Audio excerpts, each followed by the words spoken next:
Bisa dia. Ya. Selamat sore Pak Dion. Selamat sore Bu Deni. Bagaimana Bu Deni kabarnya nih? Alhamdulillah baik. Bagaimana Pak Dion sendiri? Alhamdulillah Bu, ini kebetulan metro kondisinya mendung, tapi alhamdulillah hatinya saya tidak mendung. Sore ini cerah Bu. Bu Deni, Alhamdulillah. tumben ini menghubungi saya. Kira-kira ada yang bisa saya bantu Bu Deni? Iya. Terima kasih sebelumnya ini Pak Dion sudah meluangkan waktu untuk sesi ngobrol-ngobrol sama saya ini Pak Dion. Jadi ada yang ingin saya bahas dengan Pak Dion tentang eh, kelas yang saya ajar ini sangat bising sekali. Jadi pembelajarannya saya merasa tidak efektif, Pak. Saya sudah berusaha untuk mencoba berbagai cara, tapi tetap saja merasa kesulitan untuk membuat kelas itu bisa tenang, efektif dalam pembelajaran begitu, Pak. Terutama di anak-anak kelas dengan jurusan yang dominan laki-laki semua, Pak. Misalnya mesin, listrik, seperti itu, Pak. Bu Deni, maaf Bu, diulang ya Bu. Saya pakai kira-kira Bu, lupa. Suaranya Tadi di awal Bu, saya masih ingat, saya masih sadar. Iya, sorry suaranya ya. terdengar enggak? Enggak, suaranya bagus Bu, bagus. Saya yang salah Bu. Gak apa-apa Bu. Saya ulang dari kritiknya dulu aja Bu ya. Kita mulai dari awal aja. Ya, dari awal Bu, maaf Bu. Kira-kira saya tahu. Ini. Ya, ya siap Bu. Mulai dari awal ya, Pak? Ya, siap Bu. Oke. Selamat sore, Pak Dion. Selamat sore Bu Deni. Bagaimana kabarnya Bu Deni? Alhamdulillah baik. Pak Dion sendiri bagaimana, Pak? Alhamdulillah Bu Deni luar biasa. Keadaannya sehat walafiat Bu. Terima kasih. Iya, Pak Dion terima kasih banyak ini sudah meluangkan waktu untuk ngobrol-ngobrol sama saya. Jadi ada yang mau saya bahas ini dengan Pak Dion. Saya itu merasa kesulitan dengan kelas pembelajaran saya. Jadi sangat bising sekali, terutama dengan anak-anak yang dominan di jurusan laki-laki semua, Pak. Seperti mesin, listrik gitu. Jadi ketika saya masuk di pembelajaran itu sangat bising, sehingga sangat mengganggu pembelajaran jadi tidak efektif. Saya sudah mencoba untuk berbagai cara, Pak, tapi tetap saja saya merasa kesulitan untuk membuat kelas menjadi kondusif di pembelajaran. Baik Bu Deni boleh diceritakan Bu Deni untuk bisingnya ini contoh ya tindakan anak-anak ini seperti apa ya Bu ya? Bisingnya yang mengganggu kelas lain bisa atau lingkungan Bu? Iya, jadi ketika guru baru masuk kelas itu kami sangat merasa kesulitan untuk pengkondisian, Pak. Anak-anak yang ribut dengan mereka masing-masing dengan gadgetnya, ada yang ngobrol di belakang, di pojokan gitu. Terkadang kami sangat merasa kesulitan untuk mengkondisikan mereka, ayo kita tertib dulu untuk apa namanya penuhi di barisan depan dulu, kemudian semua kembali ke kursi masing-masing seperti itu sangat sulit untuk pengondisian ketika awal guru baru masuk gitu Pak. Sebenarnya ketika sudah mulai berjalan itu ya sudah tinggal berjalan, tapi untuk pengondisian awal itu masih ada yang izin bolak-balik keluar, yang ke toilet dan lain sebagainya. Ada juga yang asik dengan gamenya, yang ya mungkin kalau mau kita sudah ayo ini dulu nanti Bu nanggung Bu gamenya bentar lagi masih ini nah dengan banyak alasannya seperti itu. Baik Bu Deni yang saya perhatikan kan di sini bising yang dilakukan anak-anak itu di awal ya Bu ya.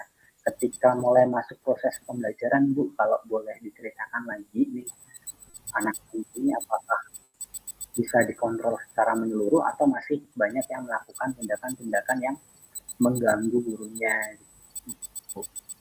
Iya, dari anak-anak itu sebenarnya mereka itu asik dengan dunianya, Pak. Jadi ada yang suka jahil gangguin teman-temannya, terus ada juga yang si suka paling izin gitu. Jadi dikit-dikit izin. Kadang ke toilet, padahal toiletnya ada di samping kelasnya, tapi dia milihnya yang di ujung sekolah gitu, Pak. Kadang muter-muter ketemunya di kantin gitu, padahal izinnya ke toilet gitu, padahal toiletnya ada di samping gitu. Kemudian pas waktu baru masuk di pembelajaran itu yang sering sulit dikondisikan itu kalau mereka sudah pegang gadget, posisi HP dengan gamenya gitu itu udah mau saya untuk cut kita masuk di pembelajaran itu sebentar Bu, ini lagi gamenya ini gitu. Ya itu yang membuat jadi ya saya sampai jadi kewalahan gitu. Kadang ya sudah 5 menit lagi ya. Nah gitu kadang saya yang merasa jadi kewalahan juga gitu. Baik Bu Deni. Bu Deni boleh kita bercerita Bu, bagaimana sih Bu respon anak-anak ketika Bu Deni mengingatkan, ayo segera masuk kelas, pembelajaran mau dimulai, seperti itu Bu. Ya, Respon eee, terkadang saya, membuat mereka untuk mengingatkan kembali dengan kesepakatan ya, Pak.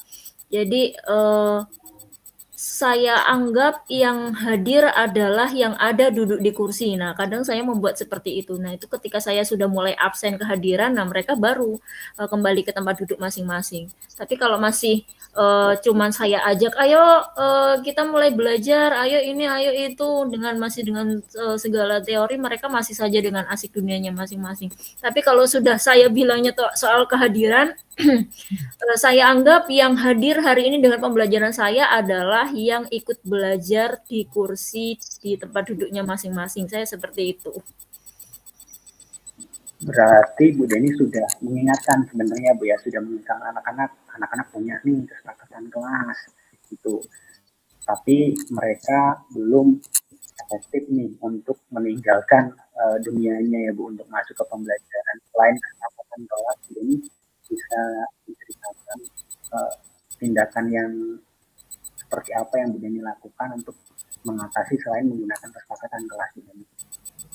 Iya, betul, Pak. Sementara saya kan, berusaha untuk yang saya inginkan itu ketika memulai belajar itu ya sudah dengan pengkondisian kelas yang baik, sudah dengan penertiban kelas, anak-anak semuanya sudah siap untuk belajar gitu. Jadi ketika di awal pembelajaran saya selalu menyampaikan, "Kita penertiban kelas terlebih dahulu, silakan yang, mungkin bajunya masih dikeluarkan," biasa ya, Pak, anak-anak biasanya, silakan dimasukkan terlebih dahulu, yang topinya dipakai ya dilepas gitu. Kalau misalnya ada sampah di kanan kiri ya diambil dulu, dibuang ke tong sampah untuk menciptakan pembelajaran yang nyaman begitu. Yang saya inginkan ya suasana belajar itu jadi kondusif gitu dengan penertiban kelas itu. Berarti penertiban kelas ini menurut Bu Deni seberapa efektif Bu untuk anak-anak ini supaya tidak berlaku demikian ketika di jam pembelajaran guru lainnya Bu. Iya, menurut saya sangat efektif sekali ya, Pak. Karena dengan penertiban kelas ini, dari awal kesepakatan karena saya sudah menyampaikan juga ke anak-anak, di awal pembelajaran, awal masuk, kelas itu saya sudah menyampaikan ini adalah kesepakatan kelas di pembelajaran kita. Jadi sudah kita rinci bersama gitu, mulai dari kebersihan, kerapihan, kemudian bagaimana dalam konsep pembelajaran mereka harus saling menghormati, menghargai, memperhatikan guru, begitu dan lain sebagainya. Itu semuanya sudah tertuang di kesepakatan itu. Jadi ketika berjalan itu saya sudah tinggal mengingatkan saja ke mereka gitu. Dan menurut saya akan lebih efektif lagi kalau saya itu melaksanakannya dengan apa namanya, dengan ajakan-ajakan yang variatif ya Pak ya. Kalau hanya dengan saya ayo ini, ayo itu ya mereka masih mengabaikan gitu. Tapi dengan misalnya seperti kehadiran tadi gitu, memang kan yang di kesepakatan memang hadir penuh begitu ya Pak ya. Tapi kalau belum saya bilang, saya anggap yang hadir di sini dengan pembelajaran saya adalah yang duduk di kursi. Nah kalau belum saya seperti itu mereka masih ya ngalor ngidul Pak sambil jalan-jalan belajarnya. Sebenarnya Bu Deni sudah melakukan rencana yang sudah diterapkan ya Bu ya. Dalam rencana Bu Deni ini apakah sudah ada pihak-pihak yang dilibatkan Bu untuk mendukung penertiban anak-anak ini Bu? Karena yang saya pahami kalau ini sudah didukung pasti Bu Deni bisa mengimplementasikan di semua kelas gitu Bu. Iya, sementara ini yang saya libatkan bersama guru piket juga Pak, karena ada guru piket yang keliling di setiap kelas, selain mereka mengecek kehadiran guru, mungkin guru yang tidak hadir mereka yang mengkondisikan, tapi juga mereka mengkondisikan murid-murid yang berkeliaran juga. Jadi, ada guru piket yang keliling bertugas, mengecek siswa mungkin ada yang berkeliaran di kantin pada saat jam pembelajaran, ada yang seharusnya ada di kelas ini kok tiba-tiba ada di gedung ini gitu kan. Nah, itu sangat membantu sekali pada saat seharusnya pembelajaran di dalam ada gurunya, tapi kok siswanya keluar. Nah itu sangat terbantu sekali dengan guru piket juga. Kemudian saya juga sudah menegur dengan beberapa siswa yang menurut saya di dalam kelas itu biasanya kan ada dedengkotnya lah ya Pak ya. Dedengkot di dalam kelas itu yang sering sekali membuat keonaran, bikin keributan dengan teman-temannya. Teman-temannya yang lainnya aktif, diam, bisa langsung kembali ketika ada gurunya. Tapi karena ada sekumpulan yang dedengkot inilah yang selalu bikin onar ini yang lainnya jadi terpengaruh begitu. Nah, saya juga sudah berusaha untuk menegur, mengumpulkan anak-anak tersebut supaya tidak mengganggu di jam pembelajaran dengan teman-teman yang lainnya. Seperti itu, Pak. Baik Bu Deni, yang saya pahami di sini tadi ada anak ya Bu ya yang jadi role model di Dengkot itu ya Bu ya. Iya, Untuk betul. temennya akhirnya melakukan hal-hal yang kebisingan segala macam. Lalu rencana Bu Deni ini terkait yang ini Bu, yang role modelnya anak-anak yang di Dengkot ini Bu. Apa tindakan yang Bu Deni ingin lakukan sih Bu kalau ketemu nanti seperti ini, anak-anak seperti ini? Iya, tentu kalau dari diri saya sendiri ya Pak ya, saya akan mencoba untuk membuat kegiatan pembelajaran yang lebih interaktif, terutama untuk ketika pengkondisian kelas di awal, karena di awal pembelajaran pengkondisian kelas itu sangat penting sekali. Kalau misalnya di awal itu sudah jalan enak, maka berikutnya pun pembelajaran akan lebih mudah seperti itu. Jadi mungkin saya mencoba untuk membuat kegiatan pembelajaran yang lebih variatif lagi seperti itu, yang membuat mereka itu tanpa harus saya oprak-oprak ketika guru masuk, itu ya dengan kesadaran dirinya untuk segera bersiap untuk belajar begitu. Ya selain itu saya juga berbicara dengan siswa yang sering mengganggu itu Pak, untuk mencari tahu sebenarnya apa masalahnya gitu kok. Dia apa mungkin jadi hobinya, apa gatel kalau misalnya nggak gangguin temennya gitu kan. Saya mau mencari masalahnya gitu. Siapa tahu dengan saya tahu apa masalahnya, misalnya dia itu merasa kesepian begitu kan ya Pak ya, mungkin butuh perhatian gitu kan. Jadi kita bisa cari solusi-solusi yang lain supaya pelampiasannya dia itu tidak pada saat pembelajaran dan mengganggu temennya begitu. Ya selain itu saya juga meminta bantuan kepada guru piket untuk bisa lebih bisa membantu di menjaga ketertiban anak-anak ketika saat jam pembelajaran terutama Pak gitu. Tindakan yang dilakukan Bu Deni sebenarnya untuk mengidentifikasikan ya Bu ya. Tadi kenapa saya bertanya mengenai tentang anak-anak yang jadi role model nih di Bengkot ini. Berarti anak-anak ini kan sesuai yang pernah kita pelajari Bu Deni ya, kebutuhan dasarnya belum belum terpenuhi. Itu yang saya baca akhirnya untuk yang di Dengkot ini. Uh, Rencana Bu Deni untuk melakukan penertiban kebisingan ini Bu, kira-kira pelaksanaan yang dilaksanakan kan? Iya, untuk saat ini di SMK 3 sedang pelaksanaan PTS, Pak. Jadi, tidak ada KBM, kegiatan pembelajaran. Insya Allah saya, akan laksanakan rencana ini di minggu depan, Pak. Jadi kita bisa laksanakan, di pembelajaran berikutnya, ketemu dengan anak-anak itu sudah dengan rencana, kegiatan pembelajaran yang sudah saya rencanakan ini. Ya, dengan memulai untuk, apa namanya, membuat rencana pembelajaran yang lebih variatif itu tadi. Jika boleh tahu seberapa yakin Bu Deni nanti pelaksanaan ini bisa optimal nih Bu ke anak-anak dengan jadwal yang akan segera dilaksanakan Bu untuk menertibkan anak-anak ini?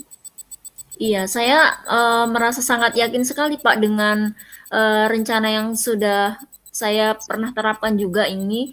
Namun mungkin ada kelalaian dan lain sebagainya bertumburan dengan berbagai kegiatan ketika pada saat jam belajar saya harus kemana dan lain sebagainya, membuat rencana-rencana ini jadi tidak konsisten saya terapkan Pak gitu. Ya tapi saya yakin dengan rencana yang ini bisa saya laksanakan dengan konsisten, ya insya Allah akan bisa tercapai dengan baik. Luar biasa Bu Deni. Bu Deni sudah mengatakan konsisten, mempunyai perencanaan yang baik.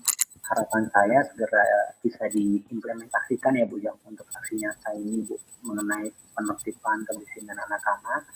Tambahan dari saya tentunya Bu Deni harus tetap konsisten, satu sesuai yang Ibu sampaikan, itu sangat saya dukung Bu, luar biasa penerapannya. Yang kedua, harus sabar ya Bu menghadapi generasi Z sekarang, generasi Gen Z dengan berbagai macam tingkah laku. Dari Bu Deni sudah ada anak-anak yang menjadi dedengkot, harap lebih preventif Ibu. Itu harapan saya segera dilaksanakan Bu. Saya tunggu aksi nyata Bu Deni dalam penerapannya. Nanti kita bisa langsung sharing and caring ya Bu ya, mengenai bagaimana saya menghadapi ketika penerapannya ini misal belum optimal ya Bu, kita saling berbagi aja Bu. Dari saya segera dilaksanakan Bu Deni, tetap semangat dan harus tetap jaga kesehatannya Bu, sabar karena memang luar biasa Bu untuk menghadapi anak-anak sekarang dengan berbagai perilaku mereka.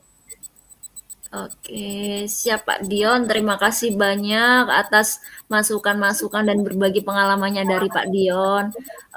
Saya berharap setelah rencana-rencana ini yang bisa saya terapkan ini nantinya akan berjalan dengan baik. Pak Dion juga sudah membukakan pikiran saya juga. Ini ternyata ada beberapa yang sebenarnya bisa saya lakukan dengan anak-anak yang bisa membuat pengkondisian kelas menjadi lebih mudah begitu. Terima kasih banyak Pak Dion. Baik, terima kasih Bu Deni. Semoga tetap dalam kondisi sehat dan memberikan optimis untuk semangat menghadapi anak-anak kedepannya Bu Deni. Salam sehat dan bahagia Bu Deni. Salam sehat Pak Dion. Terima kasih banyak.